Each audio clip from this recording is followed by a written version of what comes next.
Good evening from St. John in the Wilderness Church. We hope you're tuning in. Well, if you're seeing this, you are tuning in. So we really appreciate you tuning in tonight to Between the Trees. There are a couple of reasons why we call it Between the Trees. The first is kind of a theological reason, which is that there's a tree in the book of Genesis and a tree in the book of Revelation in the Bible, and there's a whole lot of stuff that goes on between Genesis and Revelation, a whole lot of life that goes on there, life with God, life with each other that goes on. But we also recognize that there's a whole lot of life that God is a part of as well with all of us, and we are living between the trees, between the tree of the knowledge of good and evil in the book of Genesis, and then the living tree at the end of the ages as well. And we're part of that story. And so what we're doing with the Between the Trees series is just, I get to interview people who are connected to our parish community. And so during these times when we're kind of away from each other, we can still get to know each other a little bit. So it's meant to be fun. We also encourage and invite you as well to type in questions that you might have. You can type in those questions anytime you want. And we have a high-tech device called the Wonder Stick that brings the questions in toward the end of our session. And then we'll answer as many of those as we can. So last week we had John Brunner on as our guest. And it was fantastic having John as our guinea pig. We really didn't know what we were doing. And tonight we have Kate Maxwell. And Kate, a lot of you may not know Kate. You haven't met her in person because of the pandemic, but Kate is our deacon intern. She is a transitional deacon. What that means is that she won't be a deacon forever. She's eventually going to become a priest. But while she's with us here at St. John's this year, she is a deacon and an intern. And so she's hopefully learning something here at St. John's, but also she is so much help. And so we are thrilled to have Kate with us, part of the team that we're continuing to try to minister in these challenging days. So, welcome, Kate. Thank you, Art. It is so good to have you. So, you came up from Minneapolis this afternoon, right? St. Paul, actually. Oh, you're in St. Paul. Yeah, I live in St. Paul. Okay. And the roads were a little getting icy? They were getting icy, and there was more traffic than I'm comfortable with, but that's rush hour. Okay. I'm not used to driving in rush hour these days. Yeah, in the dark, yeah. too. So, but anyway, great to have you. Glad you made it safely. It's good to be here. All right, so where'd you grow up, Kate? Well, I was born in Baton Rouge, Louisiana, and spent my first years there in Louisiana. But my dad worked for I've Been Moved, otherwise known as IBM. Right, yeah. And so we moved to New York, where we lived in 3 places in 3 years. And then we moved to Texas, where my mother said, "I'm not moving again." Because she liked Texas? No, because she was tired of moving. Oh. Yeah, Okay. She put her foot down. And so we lived in Houston for my growing up years, my junior high school years. I was in Houston, Texas. And then I went to college in San Antonio. Okay. And from college, I moved to, well, that's another part of the story. But,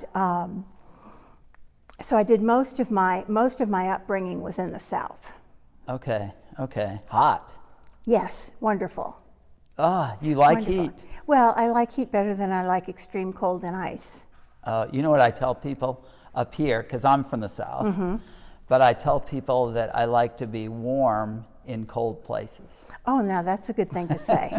That's a good thing. So I like a nice wood stove. Yes. Yes, that's a good thing. Yeah, that's but good. I did not like that heat. No, well, I don't like it in the middle of the summer, middle of the day either. But we had air conditioning, of course, and so that was helpful. Yeah. In Louisiana, we didn't have any air conditioning. There's a story in Baton Rouge. There's a story that the day that I was brought home from the hospital, they had a basket for bassinet, and it was lined with plastic. And that's what they brought me home in June. And June in Louisiana is like August here. Wow. Yeah. Why was it lined in plastic? Wow. My mother might have thought it was antiseptic, that the basket wasn't clean enough, and so she lined it in Oh, plastic. so your mom was the one who lined it in yeah. plastic. Oh, okay, it wasn't the Yeah. hospital that... No, the okay. hospital didn't do that. Wow, so you entered this world in plastic. In plastic and in... polymers are forever, you know. That's what I've heard. I believe it when I'm wearing them. Right. Yeah, like our cassocks and Yes. all those church vestments that we wear, a lot of them are Polyester. glorified plastic. Yes. Yes. So, yeah. Yeah, polyester, so... Which is kind of nice in the winter, but not so much in the summer. Right, Yeah. right. Yeah, it's better than 100% wool, however, in the summer. There's something honest about wool, though. There is, and it breathes better Yeah. than polyester does, but So wait, well. so Kate, on one of your sermons, you talked about an Aunt Kitty. yes. So I just love saying Aunt Kitty because it was from Gunsmoke. It sounds like Gunsmoke. It sounds like Gunsmoke. Yeah. Okay. Wasn't there a kitty? There was a kitty, Miss But Kitty. Miss Kitty, There was not a Miss an Aunt Kitty on Gunsmoke who ran the saloon, and probably a few other things that weren't talked about in the 50s. Wow, you know way too much about Gunsmoke. I grew up on it. Oh yeah, I was a Gilligan's Island sort of guy. So we won't talk about Miss Kitty, but what about Aunt Kitty? I know Aunt that Kitty, she was a really important person in your life. She really was an important person for me. She was my mother's younger sister, baby sister, as they like to say. She was 6 years younger, and so my mother helped raise her. And she lived with us the last 2 years of my mother's life. And when my mother died, I went to live with Aunt Kitty. Wow. And she was only 34 when she took me in as a 15-year-old. Wow. And as I said in my All Saints sermon, there's a special kind of sainthood for somebody who does that. 15-year-old. A 15-year-old who's grieving and angry and acting out, and Wow. she knew nothing about raising children. Right. She hadn't had any of her own, and she doted on me, and of course couldn't dote once she was my guardian in place. So we fought a lot. Yeah. But it was great because Who she won? fought with me. I think it was pretty even. It was pretty even. There were times when Aunt she won, like she would throw Kitty. my guitar case at me when she wanted me to stop playing the guitar. Oh. Yeah, I was one of those angst-ridden teenagers who played the guitar really loud and sang "I am a rock, I am an island" over and over and let's over do again. that, Kate, and on a service of worship. That would be so cool. And a rock feels no pain, and an island never cries. Oh, wow. Yeah, That so is- she put up with an awful lot from me. Okay. And her house was my home from then on. She always kept a room for me no matter where she moved, and no matter who her husband was. She was single when she took me in, and then she married my Uncle Bill, and then he died, and she was single again for a while, and then she married Jim. We called him Jimbo, Uncle Jim. And it was when he died in Oklahoma in 2008 that I moved her up here to live with me. Wow. Because she had nobody that she knew in Oklahoma besides Jim. And so she moved in with me, and that was the hardest 5 years of my life. Oh, even that she harder lived with than you moving in with her when you were 15. Well, it was harder on me. I don't know if it was harder on her. It probably was harder on her when I moved in at 15. Right. Yeah. Wow. So she lived with me the last few years of her life, and finally got a place at Episcopal Homes, an apartment of her own. Okay. And then 6 months later died. Oh. Yeah. Wow. So. What an important person in your life. She was, and she was the most generous person I knew. She ran the family company. They had an oil service company. that was called mud logging. And they... What's called what? Mud logging. Mud logging? Yes. Yeah, and they actually used physical mud in the early days where the drillers would drill down and they would put mud down the hole to keep it from blowing out. Oh, wow. Because the mud was heavier than the oil and gas. And so when they wound up the core, the mud loggers would then examine the core and tell them where the oil and gas deposits were. So what's the logging part? There were graphs that the mud loggers did that were very intricate, that they did by hand so they in were the beginning. logging. They were logging everything Okay. that was there. And my uncle started Logging's the a different company. thing in Minnesota. I would imagine Yeah. it is. Yeah, there weren't any logs involved. Okay, it's Texas. Yes. Things are different in Yes, Texas. things are Logging different has in nothing Texas. to do with actual logs in Right. Texas. Okay. Well, at least not in that part of Texas. Okay. Not along the Gulf Coast. Okay.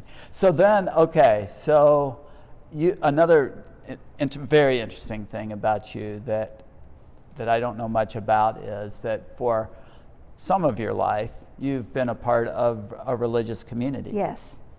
So can you explain what a religious community is? Mm-hmm. Was it Episcopal? Because a lot of people may not know that the Episcopal Church has religious. Right. And then what that's like. Yeah. My first experience in religious life was in the Catholic Church, and that was right after college. And I was a member of the Religious of the Sacred Heart, who were teachers. And I went to Boston for that group, St. Louis and then Boston. So did you actually live with a community Yes, of we people? lived together in a Boston. community. In Okay. Boston was a novitiate. And I what, went to what, school. Where'd you, like in a gym? It was a big house. big It was a house. house on Beacon Hill that that's so neat. that had been owned and built by a doctor. So it had all these rooms on the first floor that had been examining rooms. And then on the second and third floor, it had all these bedrooms because he had a big family. And so there was enough room for all of us. There were about 12 of us in the community. Wow. So there was enough room. And about half of us were new to the community and learning about the community at that point. And half were either in graduate school or they were people working with us. And How old were you? I was 23 when I first entered there. Okay. And you were Yeah. there for how long? I was in Boston for 2 years. I was in the community for 6 years. Okay. And then I decided that community hadn't done a lot of its family of origin work. I entered right after Vatican II. And so they were still getting into the idea that they were going to live in small communities. And it was a mess. Every year they would say to us, tell what me do you about want the mess. to... What is, like what sort of, I Well, mean, they my would image, say- my, when I think about a religious community, It's very pious. Exactly, and everybody is like the first one to say, I'll do the dishes. Oh, not hardly. Not hardly. No, it's like living with any other group of people, really. You've got people who are introverts and people who are extroverts and people who like to do things and people who don't. And you're trying to get along with all these people. And so for Thanksgiving, we have to have this long discussion about when is Thanksgiving dinner going to be served and what are we having. And so we'd have a community meeting around this. And the community meeting could go on for an hour and a half talking about what we're having on Thanksgiving, and I would be pulling my hair out. Because I knew that we obviously should be having turkey and potato salad and rice and gravy and green peas. It was very easy for me. Right, right. Okay. So it was sort of a normal living experience. It was a little less free-flowing than a dorm and living with a roommate. Yeah. But it had the same kind of dynamics. But you can also be part of a religious community where you don't live together. Yes, and that's the kind of religious community I'm part of now, that is a Benedictine Episcopal community. So Benedictine, And Episcopal, Okay. yes, recognized by the Episcopal Church. Wow. And the community that I entered was called the Companions of St. Luke, and it's both men and women, married and single, and people, regardless of their marital status, could become full members, which is not true for communities that live together. You have to be single to be able to live in them. Yes. And so in the Companions of St. Luke, there were it was mostly men when I entered. It was about half and half. I just left them last spring, and I left to form a Benedictine community of women that will be dispersed, and that's what you call it when you don't live together. You're all dispersed into your own homes. And so I'm in the process of forming an Episcopal women's Benedictine community called the Priory of St. Mary's. Called the what? Priory of St. Mary. Priory of St. Mary, okay.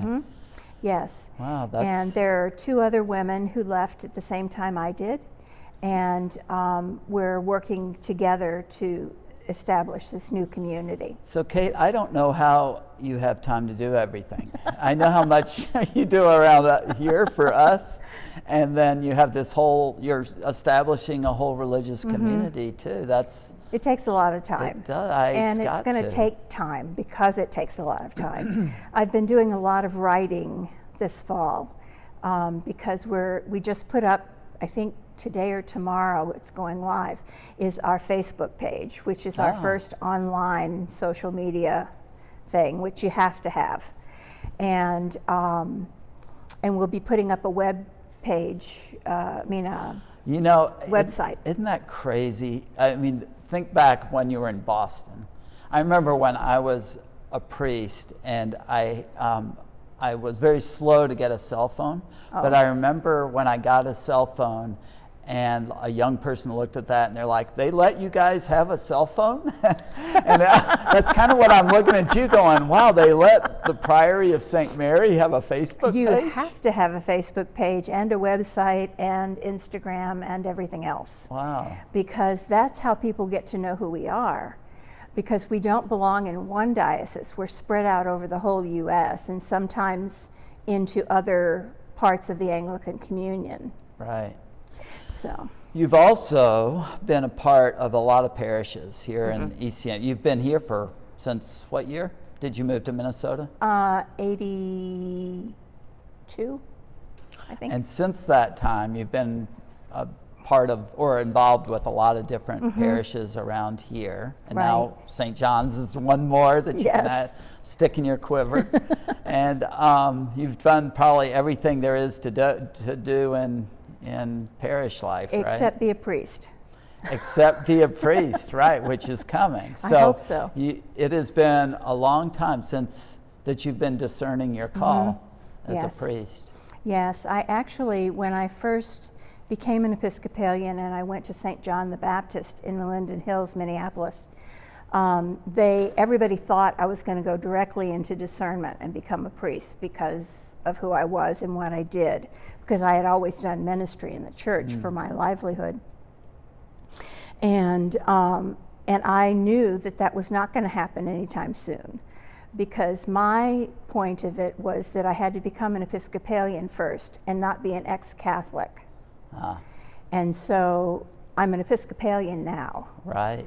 I'm no longer an ex-Catholic. Yeah. In fact, I kind of like to tease and say I'm a cradle Episcopalian, because I never belonged in the Catholic Church.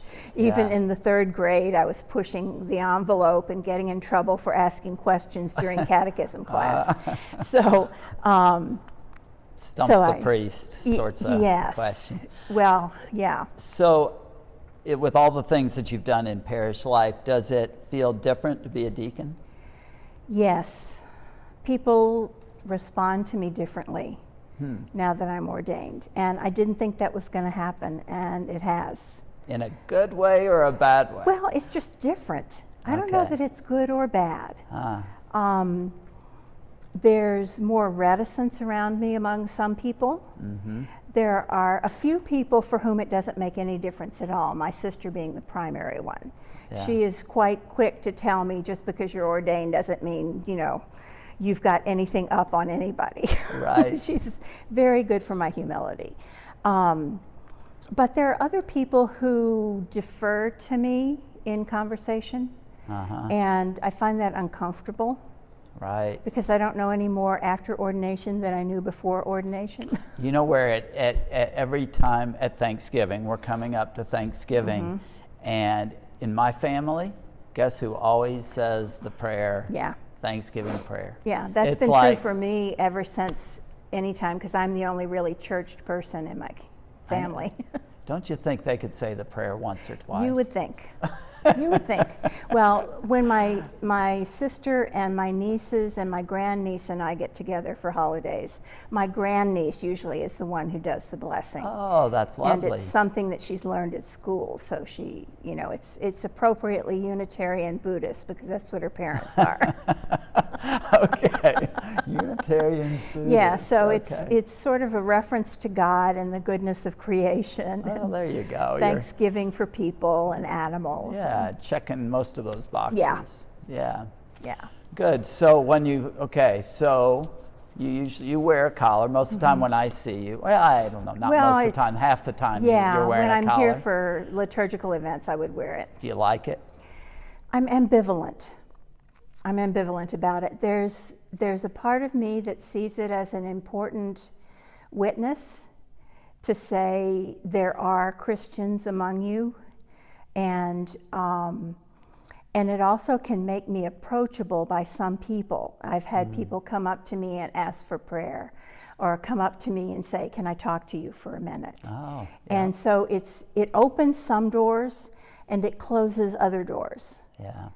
I have a friend, Michelle Morgan, whom you may not know, but other people in the diocese might. She's in Washington now, but she was at St. John's for a number of years, and she was ordained, and one day she went into a coffee shop in New York. She was going to General Seminary, and she had on her collar, and a woman accosted her about the priest crisis, the sexual abuse crisis, and went on at her about that. And she said, "I'm a woman, you know, Right. not Catholic." Not my concern. Yeah, right. I'm not part of all Not that. my issue. But that kind of transference can happen too. Right, yeah. Yeah, I've so- experienced some of that as Yeah, I well. bet you have. I bet, yeah. And it's a mixed bag. Yeah, And, it is. Yeah. But it's important. And now, let's see, well, we have about 15 minutes. Do we have some questions, Carrie? Oh, we do. Okay, so let me ask you one more question. Yes. And then my hunch is that The wonder stick will come. the wonder stick will bring us some questions. So Great. here at St. John's, how's it going so far? Do you, I love it. I love it, and I don't just say it because you're my boss. Supervisor, not your boss. We're in it together. Supervisor, yeah. It's a great place to be doing ministry. The people are very, very friendly. The ones I've been able to meet, even online, have been very friendly, and there's a good feeling in the parish. I mean, you can walk into a place and kind of get a sense of the vibe, and it feels good when I walk in here. Yeah, it is such a good and community. I love working with the staff. Yeah, It's a great bunch of people. yeah. So I'm enjoying it very much. And what sorts of things are you doing? Well, I'm helping with liturgy. I'm being the deacon at liturgy when I'm able, and and I'm also preaching. So I'm getting some of that done. I'm preaching about once a month, which is nice. And I'm developing some small groups for people to get to know each other better, some fellowship groups. Right. And we've just started a calls and cards ministry, which will be a group of people who will work together to reach out to people who are more isolated in our community. Yeah, thank you so much for all of that. It's, it's great wonderful. having you preach. You're a Thank great you. preacher, and the cards and calls thing is so important. And small groups right now, while we're in this pandemic, it could be such a great thing because it kind of works with Google Meet in a Yes. small group. It doesn't work very well in large groups, but in my opinion, but small groups, it works pretty well. It It's really not the does. best, but it works pretty well. It's not face to face, and so you're missing some components of being in a group with people, but it really does work for getting to know each other. In some ways, you can get to know each other in a more deep way in a Google Meet format, because you're not face to face with them, and so you might share things that you might not Right, in a face to face way. right, And so you can get to know people a little faster, maybe. yeah. I've had a couple of virtual coffee hours with coffee meetings with different parishioners, and we've gotten to know each other pretty well. That's great, yeah. I like with large Google Meet meetings where you can turn the video off and then Yes, go that's get lovely. your second cup of coffee and Or go to pretend like sleep. you've been listening and Yes. you've just been contemplating what they. So, okay, well, we have a few questions. Oh, here comes one from the Wonder Stick. Oh, several questions. Oh, and look at the Wonder Stick. It is being brought to us by the On one bear. side, it has St. Mark's Episcopal Cathedral. Hey, that's not us. He's just not paying attention. You didn't even see the hands. No, I didn't. Oh. You're so focused on what you're supposed to be doing. I am. I, I've on got the my other hand, job. am I've got my- distractible. Okay, so what made you decide to go into the priesthood at this stage of your life? Yeah, it's a little unusual. Well, I had felt a call to be a priest for decades. And every time I got to a place in my life where it felt like, okay, now I'm free to do this, something would happen. Yeah. I would get sick, or somebody else would get sick, or something would happen in the church. Like the last time I was ready to go into discernment,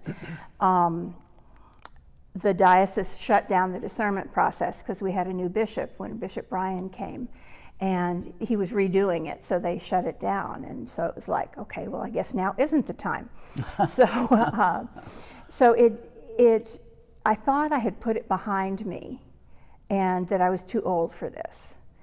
And Have you ever read the Bible? yeah, well, that's sort of what happened to me. Is I was I mean, God takes God. people in all. He takes very young people and he takes very old people, and God says, "I am going to use you to bring my kingdom in." That's right. Yeah. And that's sort of what happened with me. God brought the call up again in me, and I went through the discernment process fully expecting them to tell me I was too old. And they didn't. And here Yeah. I am. Wow. Well, Yeah. we're pleased as punch, and the more that you're with us, the more I, as part of God's church, I mean, and the way call works is that you sense a call, but also the church affirms that Yes, call. that's right.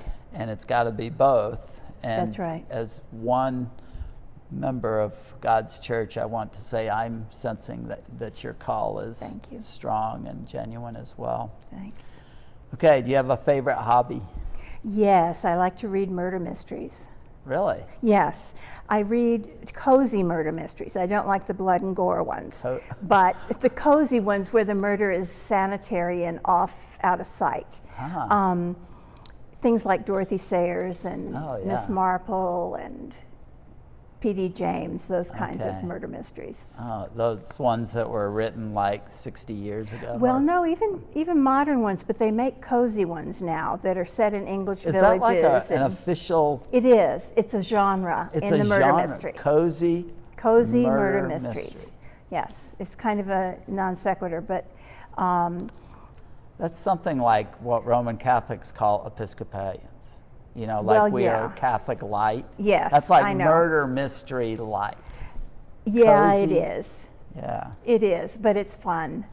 They're often very funny. I love Dorothy Sayers. They're often very Yeah. funny.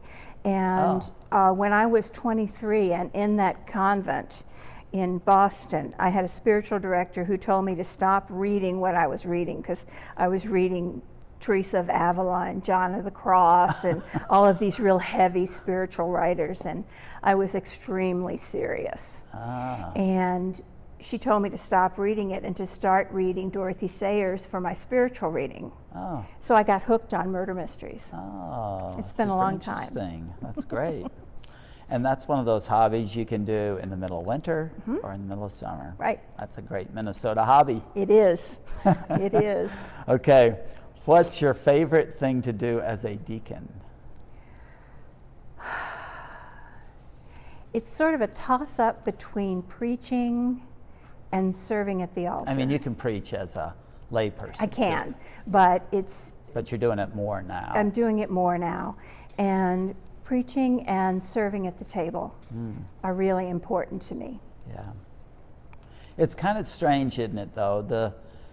Well, you're a provisional deacon, but really what your heart is saying is that you're a priest. Yes. So it's a strange kind of time. Yeah, it's very odd to think of myself as a deacon because I look at the vows that the deacon takes and I can say, yes, this is important to be present to the poor and the lonely and all of that.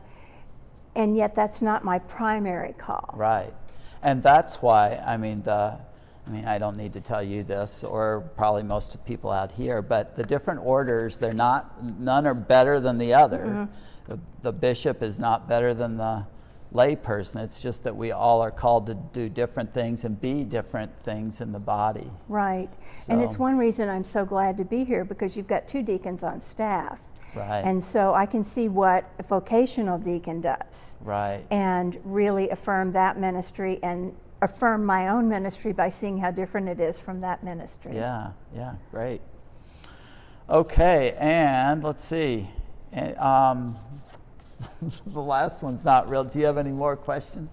Oh, you do. We have a few more minutes. So the wonder stick is going to arrive, and look at that hairy hand. That's frightening. That should be in a murder mystery. Yes, it should be.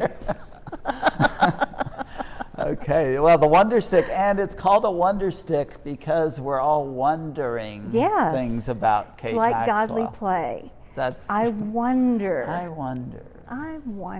So I wonder, Kate, would you like to be a parish priest? So that's like a job. I think this person is asking, or if not, where would you like to be? You can be a priest in all sorts of different ways. Yes, you can be. Right. I love being a parish minister. I've done that for 40 years as a lay minister and love that. Yeah. I don't know what I'm going to be called to once I'm ordained a priest. And so it may be parish ministry, or it could be a new kind of ministry that I don't even know about yet. Yeah.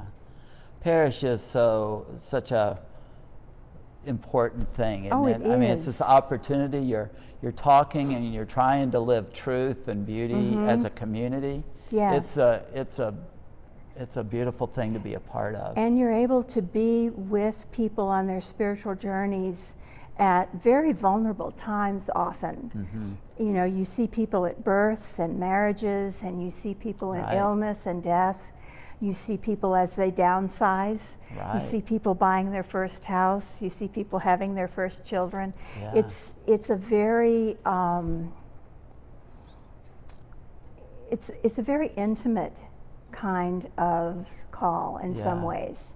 And then in other ways it's very ordinary, and you know, you move the chairs around and you sweep up when there's something on the floor. Stand by the copy machine for stand by the 100 more copies. Yeah. Yeah. That's right, it is. But there's something that can be sacred about the ordinary, too. Yes. Yeah. Yes, I like to call it administration, not administration. Oh, that's good. Okay. This is I don't even know what that says. How many churches have you worked at? Oh, Episcopal churches, let's see, 1, 2, 3, 4, 5 Episcopal churches. And Catholic churches, I couldn't even count how many I've worked at. Oh, really? Yeah, because when I was part of a religious community, I would go out and do things in parishes from the community. So I'd be working in a parish for 2 or 3 weeks at a time and then come back to the community. Okay. And I worked in quite a few parishes as a full-time minister as well. I did liturgy work and pastoral ministry mostly. Oh, wow. We're so lucky to have you. Well, tell you thank what. you. I'm lucky to be here. Okay, this is a good one. The best blooper during a worship service. Oh, that. And only ones Oh, that you can like gosh. say in a public. Yeah, I'm trying to think. Have you had any? Oh, I haven't had any, thanks be to God, myself yet. But you've been a part of. Oh, I have. Things happen in liturgy. Yes. In worship. Yes. There was one time when we had someone reading from the pulpit, and it was a psalm, and it was God is exalted forever in the highest. And she kept saying, God is exhausted forever in the highest. Probably that too. Yes. Yeah. Exalted, exhausted. Okay. Oh, that's pretty good. Yeah. Okay. Okay, besides I Am a Rock, what's your favorite song? Oh. Is it a church song, or is it like, what kind of music do you like? I like classical music for the most part, but I like folk music too. Oh. I think right now my favorite song is one that my niece has written and sung, called It's All Right. Huh. And She wrote it? yes, she's a singer-songwriter in the cities. Oh, how neat is that? Yeah. Wow, we should get her to come, and She would be wonderful. you could preach, she could sing, Oh, that would be fun. I could dance. Yes, we could just get all of us into the artistic realm. No, seriously, that would be really fun. It would be fun. I'll have to ask her. She Yeah. plays at a lot of Unitarian churches. Okay. But she has played at St. John the Baptist. Okay. And Oh, that would be lovely. yeah, she does some beautiful, beautiful songs. Oh. And it's such a beautiful thing that you would choose her song Yeah, as your favorite song. yeah, Aw. yeah. Okay. I'm just a little prejudiced. Favorite North End cannoli, Mike's or Modern? I have no idea what they're talking about. I don't either. Boston, North End. Oh. Boston North End. Oh, I was way too sheltered. Oh, yes. Okay, so we're talking Boston. Boston, I was And- not allowed to go out a whole lot in those days. So, Jeff, are you from Boston? No, but I visited. Uh, There's a debate, I understand. with About- Boston is you're only loyal to one. Gotcha. Okay. So Right. yeah. Okay. Yeah, so, no. but I bet when you're in a community in Yes. Boston, You were in the community you get at least. what other cannoli, Mike's or Modern that they give you. Yes, Yes. yes, or that you make. Right. Yes. You didn't order out much. No, we didn't order out. We cooked ourselves.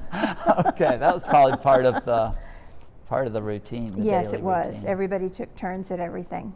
Yeah. Well, we're about out of time, Okay. Kate. It Thank went so you. fast. It did.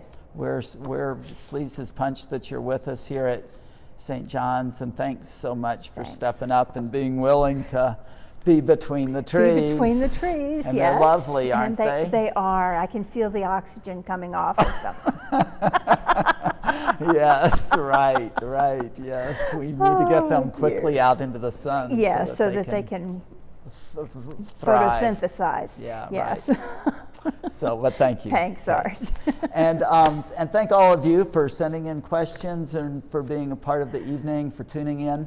And next week, we have a special guest. It's not a, well, yes, actually, he is a member of our congregation of sorts, and it's the bishop of ECMN, and Craig Loya, and he's going to be with us next Wednesday. So please do tune in for that one and ask him really tough questions. I encourage you. Stump the bishop. Stump the bishop. Here's your chance to do it. And Bishop Craig is just a super good guy.